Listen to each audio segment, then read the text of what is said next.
Hello po sa inyong lahat. Isang magandang umaga po sa inyong lahat. Good morning po. Ngayon po ay 24 ng Mayo, 2026 anyo. At ang oras po ngayon dito sa Los Angeles, California ay alas 7:27 ng umaga. Diyan sa Pilipinas ay alas 10:27 ng gabi. Pero mapaparinig ko ito after 30 minutes kasi i-upload ko pa eh. Ah, alas 11 na ng gabi. Medyo gabi na, no? At nais ko po mag-vlog mga kababayan, mga minamahal, patungkol po dito sa sinasabi ni Alan Peter Cayetano na yung drug war ay pro-life at saka human rights. Human rights daw. Nilalakad daw nila ang human rights. O pro-life na lang ano. Ang title ko po ay Alan Peter Cayetano on Duterte Drug War. It is a pro-life, sabi niya. Ay, aywan ko lang kung sino ang mabubula pa niya dyan ano, o maluloko niya. Ito kasi si Alan Peter Cayetano ay kung magsalita ito, kahit na nagsisinungaling o kahit na hindi totoo ang sinasabi niya, ay walang kagatul-gatul eh. Opo, at pwede siyang tumingin sa'yo ng diretsa. Opo, walang kagatul-gatul. Kaya nga, yun ang talent na na-develop niya. Pero alam ko na yan, bakit ganyan yan. Yung nakasulat sa Biblia na kuan ay yung father of lies, si Satanas, hindi ba? Yan eh. Kaya kung sabi niya kung magsalita yan si Satanas, baliwala lang. Oh. Parang ganyan lang kay Alan Peter Cayetano. Kung magsalita ay wala lang. Normal lang yun sa kanya because it is his nature. Ayan po. Katulad yung nakaraan po ano, nung nakiusap siya na siya ang custodian na lang ha, huwag na yung protective custody. Wala naman talaga yan eh. Kahit na yung custodian, wala yan. Walang batas dyan.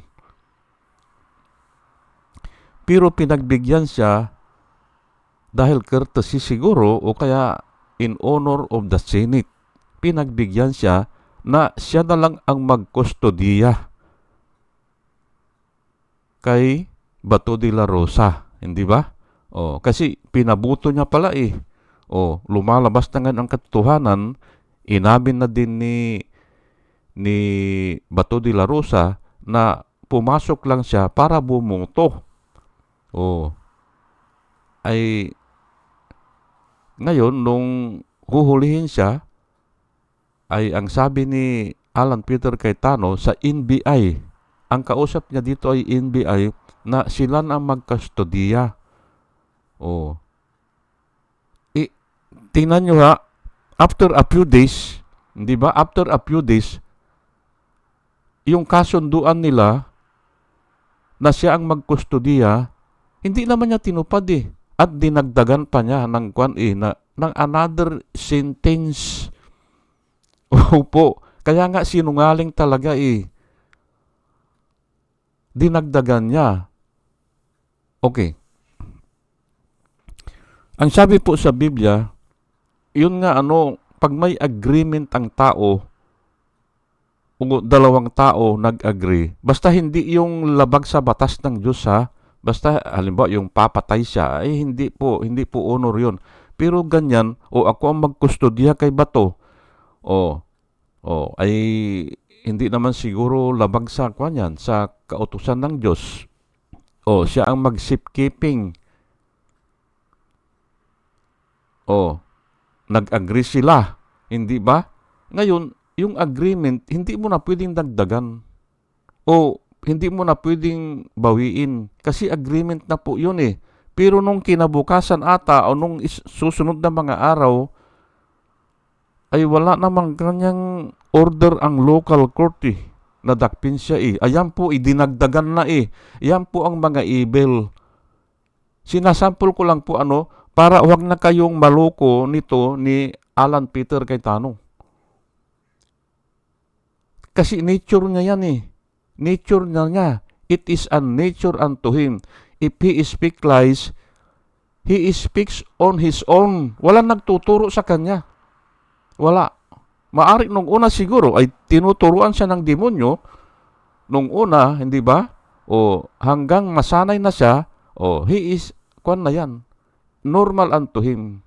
Ayan po andali pong bawiin o andali niyang baliwalain kung ano man yung kasunduan.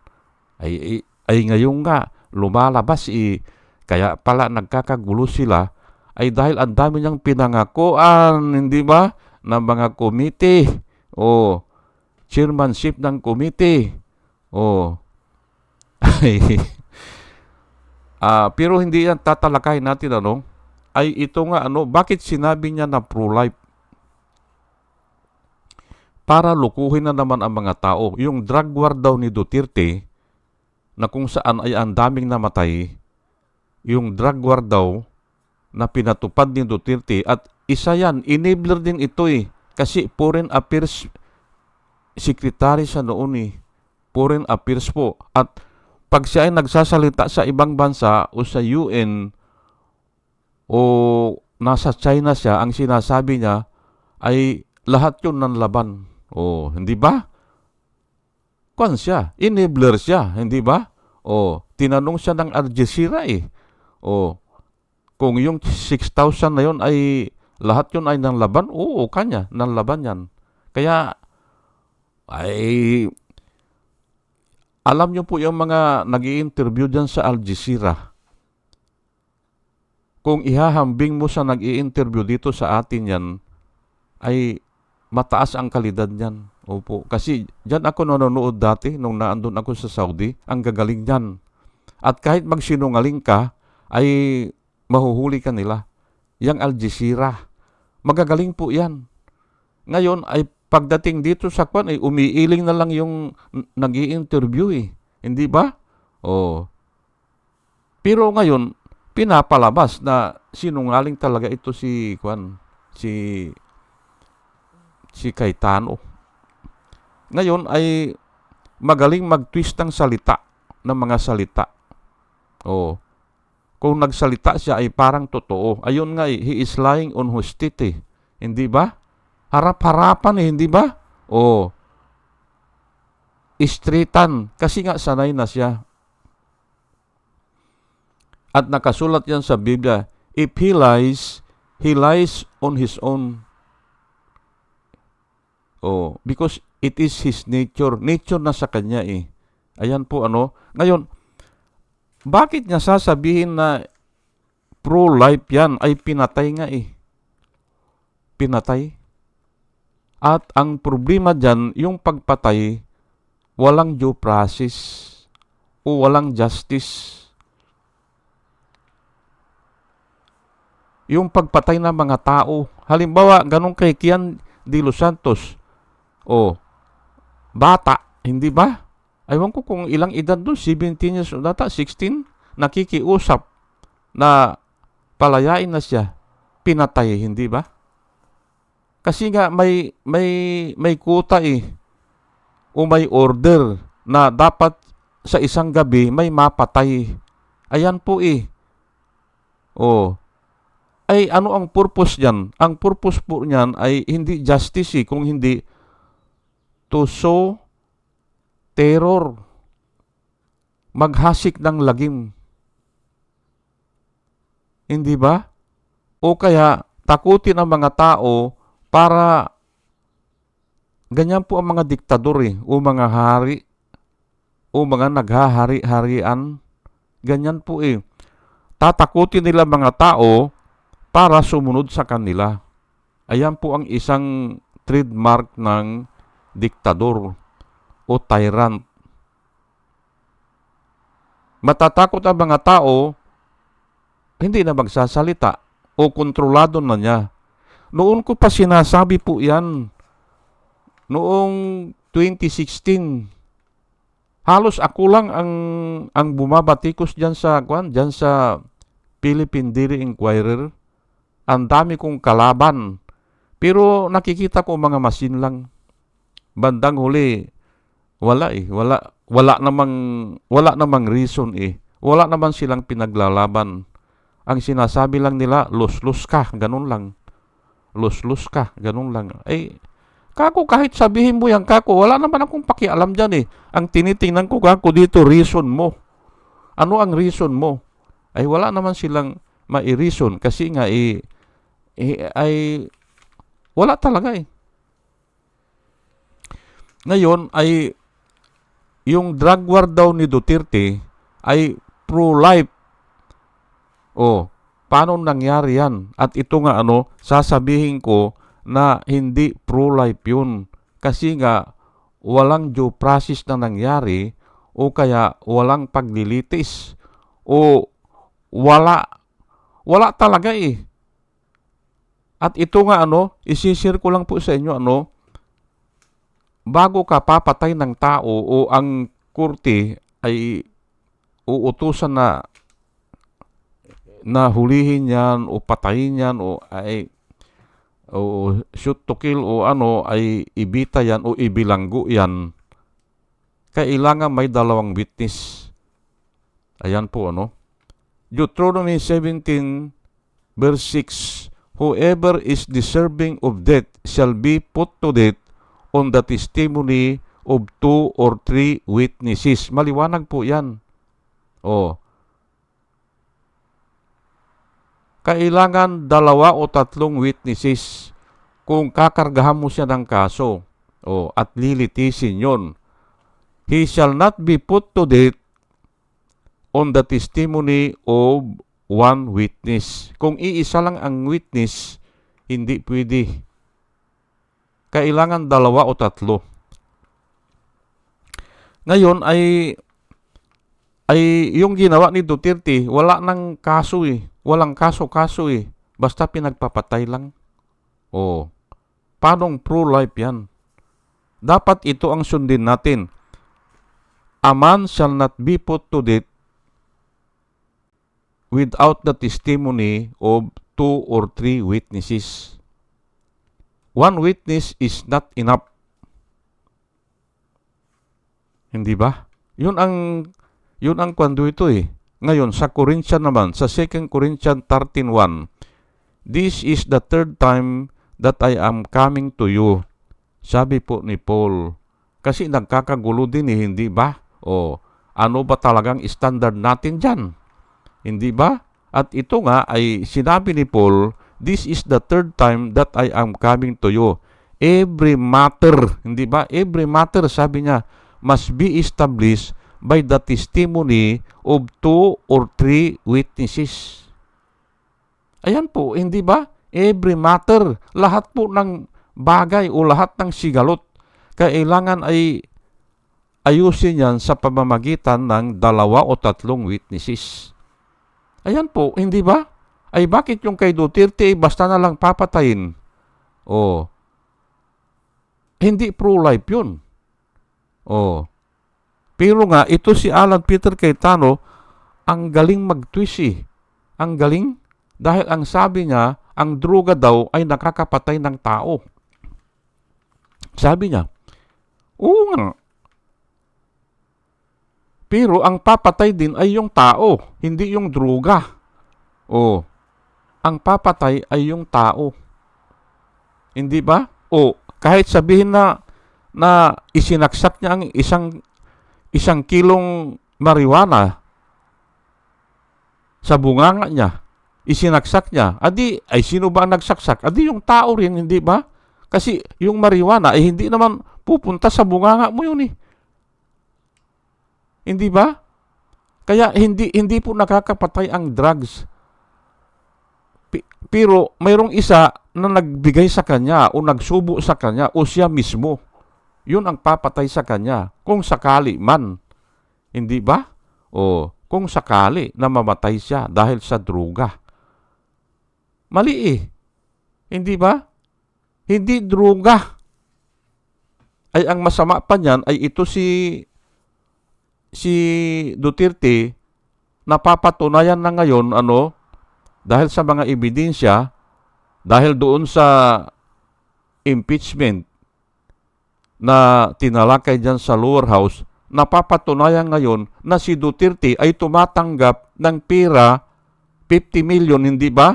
O 50 million ay dinideposito ng mga drug lord sa account niya at sa account ni Sarah. O lahat ng mga anak niya mayroon na pala binibigyan 20 million, ganyan, 15 million. Ayan po eh. Kaya nga hypocrisy lang eh. Anong ilalaban nito ni Cayetano?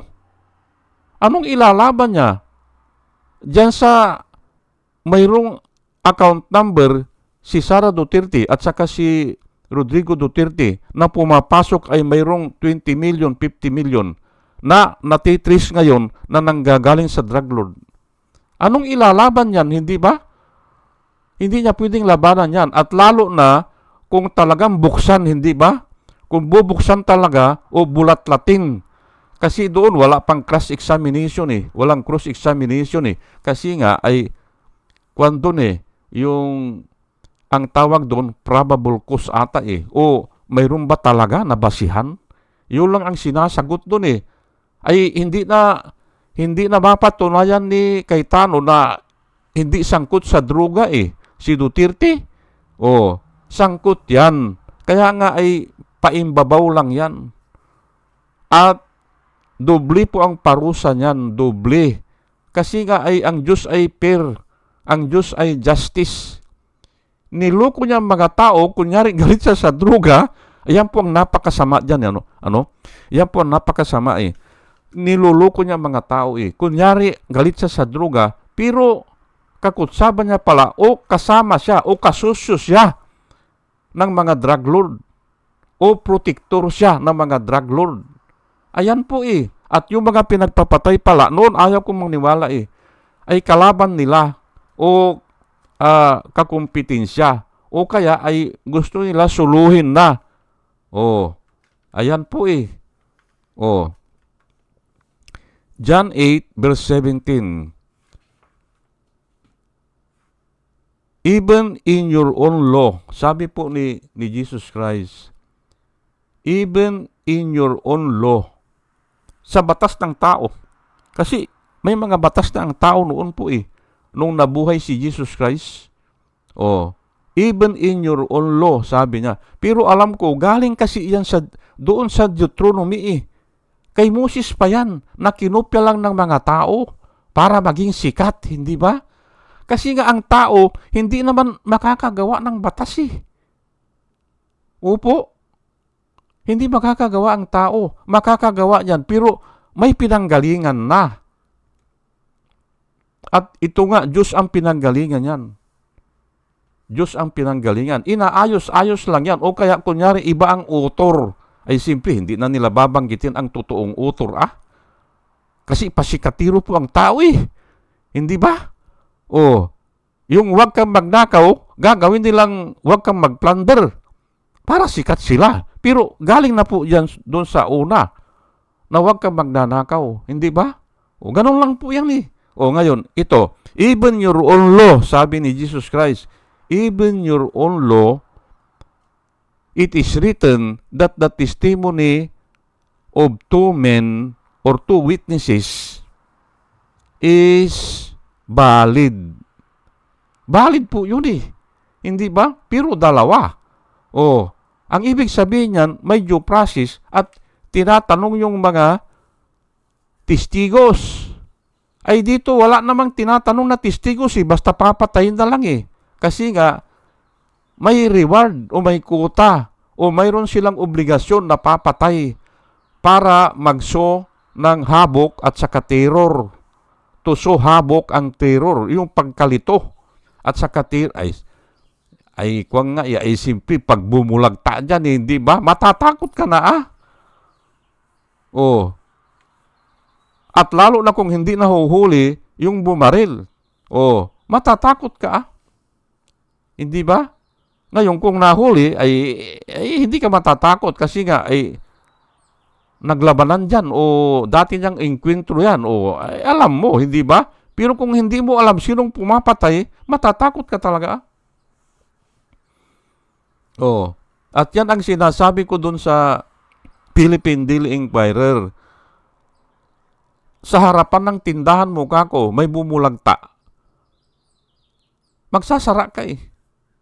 Oh. Paanong sabi nila ay maayos na raw, matahimik. Magsasara ka kako ah. Kung may nagbarilan dyan sa harapan ng, o may binaril dyan sa harapan ng tindahan mo, magsasara ka. Ngayon, pag hindi nahuhuli yung bumaril, o hindi mo alam ano, ay matatakot ka. Ganun po yan. Pero kung alam mo na dating inkwentro, ay baliwala lang sa'yo. Ganun lang po yan. Ay ito, hindi nahuhuli, hindi nakukulong. Tapos may lumalabas pa na may reward pa yung pumapatay. Ayan po eh, hindi ba? Pero balikan po natin ito, ano? Bakit sinabi ni Jesus Christ yan na yung ano, even in your own law, sabi niya, it is written that the testimony of two men is valid. Ayan po. Bakit niya sinabi yan? Ay kasi nga kini-question siya. Ha? Naandito ka na naman. Sabing ganun ng mga tao, here you are again, testifying for yourself. Your testimony is not valid in any court of law. Kasi iisa daw niya. Ay ang sabi niya ay ang dami kong testigo. Sabi niya. Ikikwento ko lang po sa inyo para maintindihan nyo. Ang dami kong testigo. Sabi niya. 4 yung ibinigay niya na testigo. John, sabi niya, John the Baptist testify about me. Nung sinabi ni John na, itong taong na ito, bagamat nauna ko, ay ito ay nauna pa sa akin, frontrunner. Ako ang frontrunner niya, pero ay para isigaw lang na dumadating na yung manunubos. Pero hindi kayo naniwala, sabi niya. I do not need the testimony of man, sabi niya. I do not need, hindi ko inuunor ang mga testimony ng man, sabi ni Jesus Christ. Pero sinabi ko lang yan kasi may tao na nagtestify na patungkol sa akin na yung sandalyas niya nga hindi pwedeng bitbitin ni John eh. Kasi kung ito si Jesus Christ honorable ito eh. Hindi ba? Kahit na yung magtanggal ng kanyang sandalyas o magbitbit ng kanyang sandalyas, hindi ko kaya o hindi ako nararapat, sabi ni John the Baptist. Ay kung naintindihan nyo yan, ay hindi ba? Sino pa ang testimony niya? Sino pa ang testimony? Sino pa ang testigo? Sabi niya. Yung Diyos. Sabi niya, yung Diyos. Ang nagtitestify sa akin mismo ay Diyos na tinatawag kong Ama, sabi niya. Dahil doon sa tubig ng Jordan, doon sa ilog ng Jordan, nung binautismo siya ni John the Baptist, this is my beloved Son, in whom I am well pleased. Nagtestify po ang Ama doon. Narinig ng mga tao, akala nila kumulog. Hindi ba? Akala nila ay kung anong sound yun. Pero this is my beloved Son, in whom I am well pleased. Nagtestify po ang kwandon, ang Diyos Ama. Kung may Diyos Anak, may Diyos Ama. Pero kung tao lang si Jesus Christ, ang tawag ko doon, nagtestify ang Diyos. Ganun po yan. Pero pag tinatawag ni Jesus Christ na I am the Son, ay may Father siya. At ang tawag niya doon sa Diyos, may Father.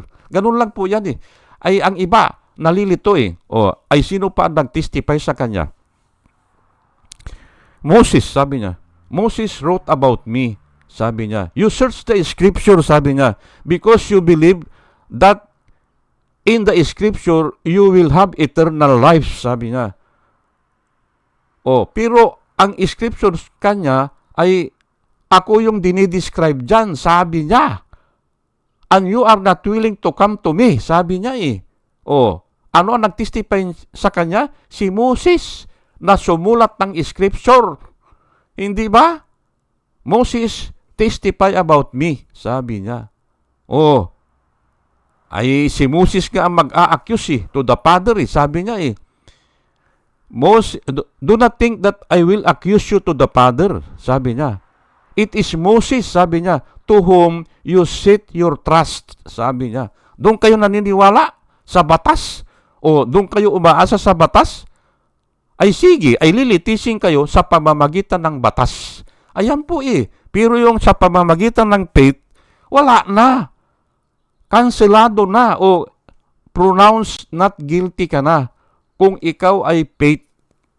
Pero kung gusto mo talagang sumunod sa batas, ay sabi ni Paul, ay sige, ay sumunod kayo. Wala namang humaharang sa inyo na sundin nyo ang batas. Huwag kayong magnanakaw. Huwag kayong mangangalon niya. Ginagawa nyo ba yan? Nangangalon niya ba kayo? Ang sabi ni Paul, walang humahadlang sa inyo, sabi niya. Pero didiritsahin ko na, ang humahadlang ay yung naitanim sa ating kalooban ng dyablo. Sa kalooban natin ay naglalaban yan na mangalon niya ba ako o hindi. Naglalaban yan kung magnanakaw ba ako o hindi.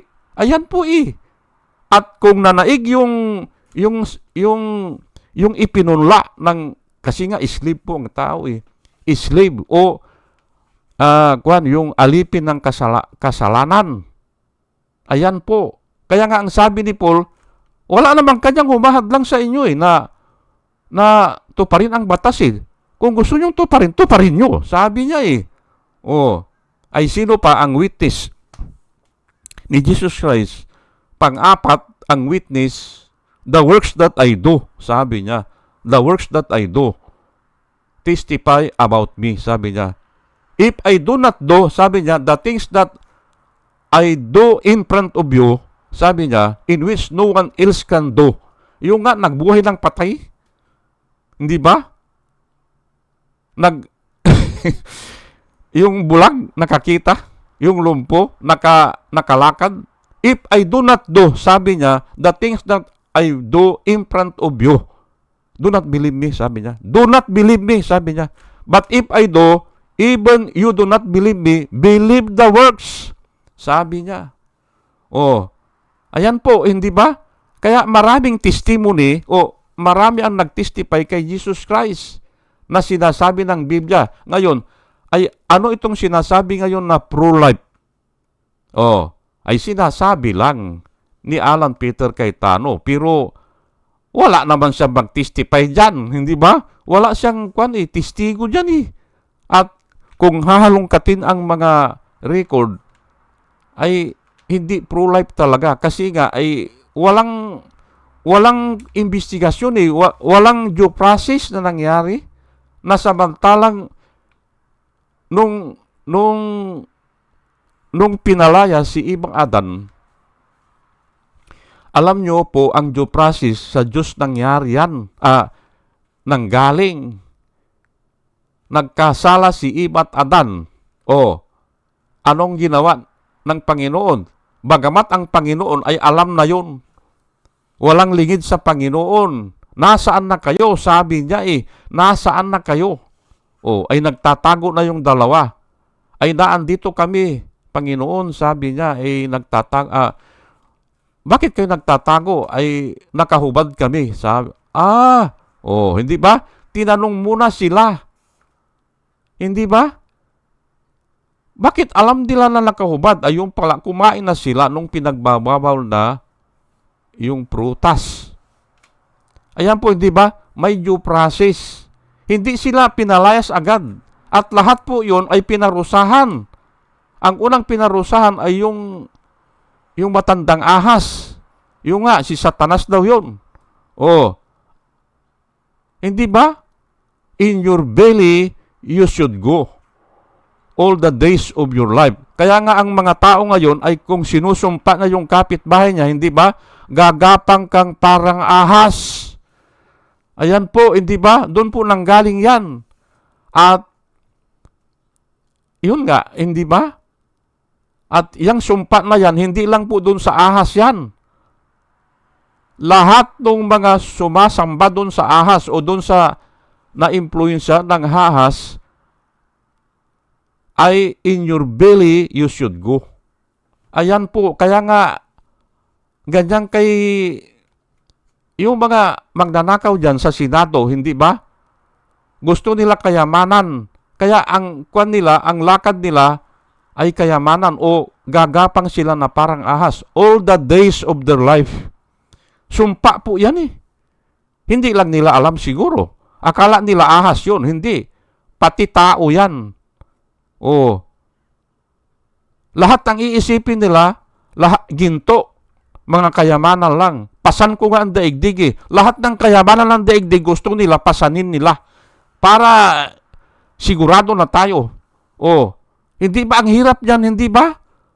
O, ayun lang nga kayamanan ng baryo eh, hindi mo naman, hindi naman mapapasayo yan eh. Ay yung pa kayamanan ng lahat ng ginto ng daigdig gusto mong pasanin, eh di gagapang ka dyan na parang ahas. Hindi ba? Yan po ngayon ay yun nga pinarusahan sila. Lahat sila ay dumaan po yun sa due process, hindi ba? Pinagtatanong muna sila ng Panginoon. Ay bakit ito ngayon si Cayetano, hindi ba? Bakit sasabihin niya na pro-life yun, na pinatay yung tao o yung mga tao pinagpapatay na wala namang due process? Hindi ba? Kaya nga ayaw nang dalhin ng mga kaanak ng biktima po, ayaw nang dalhin sa local court. Kasi nga delikado eh. Ay kung yung kamag-anak nila pinatay lang eh, ay sila, ay kung mag-testify sila, ay baka, ay pati nga judge, delikado yan eh. Yung judge, yung mga prosecutor, delikado po yan. Kasi mga general po eh. May mga baril yan, hindi ba? Ay yung atang baril ni Bato daw ngayon eh, kinocompute nila. Headline ngayon, nasa 20 million pesos ang halaga. Yung baril lang ni Bato de la Rosa. 118 ata eh. Ang baril niya eh. Ayan po, hindi ba? Ay delikado yung judge Kung hindi man nila mabayaran, ay babayaran nila siguro yan. Pero, pwede nilang patayin. Kaya nga ayaw talaga ayaw ng mga kaanak ng biktima na dalhin ang complaint sa local court. Pero naman ngayon, ang ipinipilit naman ni Robin Padilla ay tanga nga hindi ba? Ang pinipilit niya ay, local court. Basta local court, sabi nila, okay lang, ipapatupad natin. Wala yan. Sumusuway po kayo sa konstitusyon. Kasi ang konstitusyon natin ay we honor international yung court. Ino-honor po natin yan in practice of justice. Kailangan ay sumunod tayo. Ay ayaw nilang sumunod. Adi hindi kayo law-abiding citizen. Kung hindi, lawbreaker po kayo. At senador pa nga kayo eh. Mga senador kayo. Pati ito si Alan Peter Cayetano. Ay siya ang unang nagsalita niyan eh. Na kailangan daw ang local court. Pero niloloko lang niya si Robin Hood Padilla. Niloloko niya. Ay naloko niya, hindi ba? Sumunod, hindi ba? Pero nga, ang sinasabi ko noon pa, delikado yan. Bakit? Parurusahan ng Diyos yan. Yun lang ganun na nakipagkasundo siya. Nakipagkasundo si Alan Peter Cayetano na binabawi niya. After 2 days ata o 3 days, binawi niya agad eh. Na kailangan daw ang local court.